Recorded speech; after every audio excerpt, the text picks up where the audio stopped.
मुंबईच्या gateway of India बंदरातून रोज हजारो प्रवासी वेगवेगळ्या बेटांवर प्रवास करत असतात। यातच आता गेटवे ऑफ इंडिया बंदरात खूप मोठा अपघात झाल्याची बातमी समोर येते। बुधवारी दुपारच्या सुमारास गेटवे ऑफ इंडिया बंदरावरून एलिफंटाला जाणाऱ्या नीलकमल प्रवासी फेरी बोट नौदलाच्या स्पीड बोटला धडकून अपघात झाल्याची बातमी समोर येते।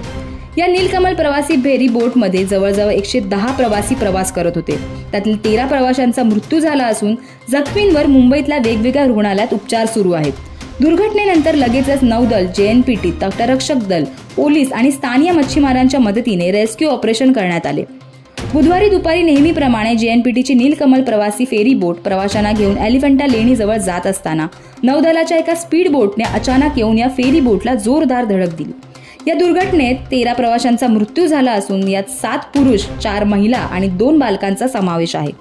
दुर्घटनेत जखमी झालेल्या प्रवाशांपैकी 56 प्रवाशांना JNPT रुग्णालयात दाखल केले असून त्यातील 3 जखमींची स्थिती गंभीर असल्याचे समजते, तर एकाचा त्यात मृत्यू झाल्याचा देखील समजतोय। तसेच 6 जखमी प्रवाशांना नेव्ही डॉकयार्डच्या रुग्णालयात दाखल करण्यात आलं असून एकाचा मृत्यू झाला आहे। त्यासोबत कारंजे रुग्णालयात दाखल केलेल्या 12 जखमी प्रवाशांची स्थिती स्थिर असल्याचे देखील समजते। आता या दुर्घटनेत सुखरूप बचावलेल्या प्रवाशांच्या प्रतिक्रिया देखील समोर आल्या आहेत। त्यात हैदराबादच्या स्थायिक 45 वर्षीय गणेशने आपल्या प्रतिक्रियेत घडलेल्या घटनेचे प्रत्यक्ष वर्णन केले आहे। तो म्हणतो, दुपारी 3च्या आसपास मी नीलकमल प्रवासी फेरी बोटने एलिफंटा लेणीकडे जाण्यासाठी प्रवास करत होतो। अचानक मी पाहिलं की नौदलाची स्पीड बोट आमच्या बोट लागत चक्कर मारत आहे। त्या स्पीड बोटची गती पाहून माझ्या मनात विचार आला की कदाचित ही बोट आमच्या बोटला धडकू शकते। तेवढ्यातच हा अपघात झाला।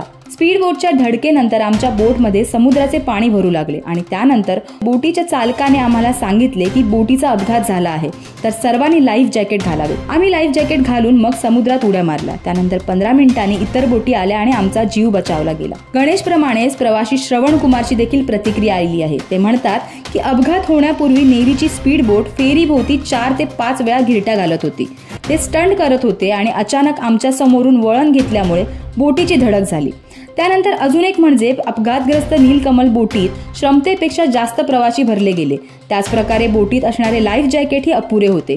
काही प्रवाशांना बसण्यास जागा नव्हती, त्यामुळे अतिरिक्त खुर्च्या लावण्यात आल्या होत्या। प्रवासी ओव्हरलोड झाल्यामुळे अपघाताला खतपाणी मिळाले आणि या अपघातात कर्मचाऱ्यांची बेजबाबदार वर्तवणूक स्पष्टपणे दिसते, असे त्यांनी स्पष्ट मत मांडले। या घटनेनंतर महाराष्ट्राचे मुख्यमंत्री देवेंद्र फडणवीस यांनी घटनेची माहिती घेत लवकरात लवकर त्याचा तपास करण्याचे आदेश दिले, तर राष्ट्रपती द्रौपदी मुर्मू यांनी एक्सवर पोस्ट टाकत घटनेबद्दल हळहळ व्यक्त केली।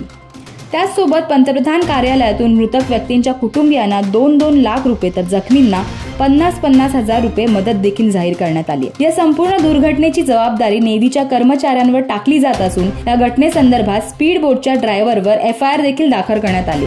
घटनेचे मूळ कारण अजूनही अस्पष्ट असले तरी ही घटना कशी घडली आणि या घटनेनंतर अशा घटना घडू नयेत यासाठी प्रशासन काय पाऊल उचलणार आता याकडे सर्वांचे लक्ष लागले आहे। या संपूर्ण दुर्घटनेवर तुमचं काय मत आहे ते आम्हाला कमेंट करून नक्की कळवा आणि अशाच बातम्यांसाठी पाहत रहा MB लाईव्ह मराठी।